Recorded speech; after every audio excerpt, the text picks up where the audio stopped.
One of my favorite sayings of all times, such great wisdom. Before enlightenment, chop wood and carry water.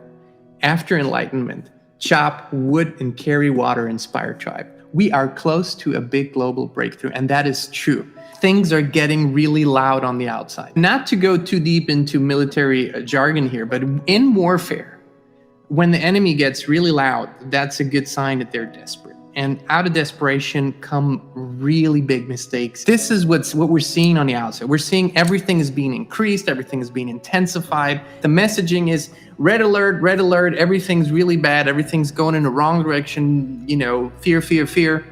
And when that happens, it usually means that the control grip is slowly loosening. It's not working anymore. And so that's what tells us we're approaching a big shift moment in this whole movement here.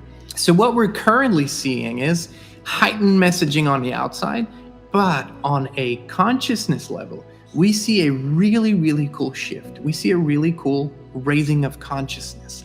And now, because we're approaching this, and what will this look like? Because for years and years and years, people thought the awakening, the ascension, the new way of living together, whatever you want to call it, will be kind of a one-time event. One day you wake up one morning, the world will be different, we'll be in a better place, we'll all feel love and light, and we'll all be abundant.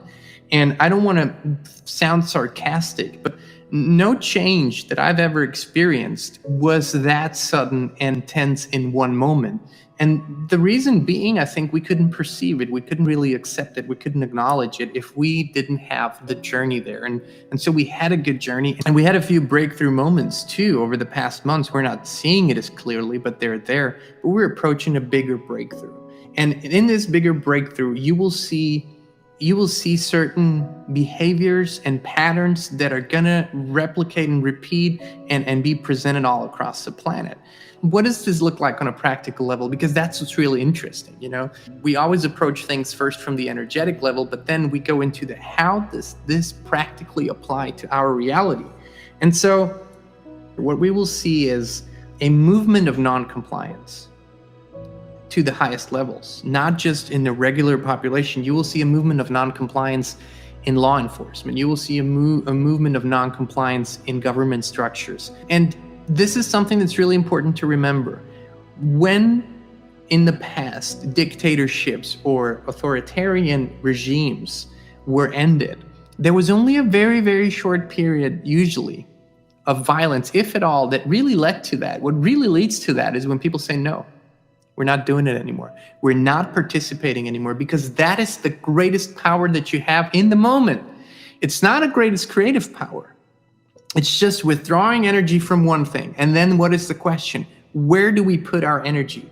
What do we want? But the first thing you need to realize and ask yourself, am I still a victim of my reality?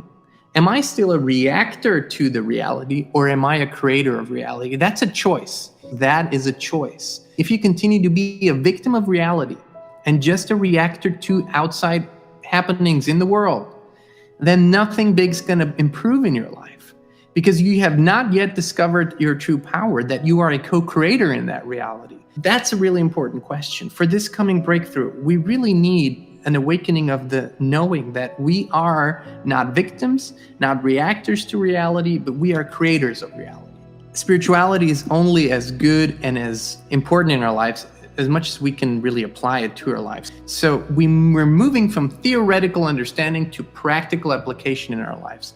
And that's what's happening, because the breakthrough, something wonderful is going to happen.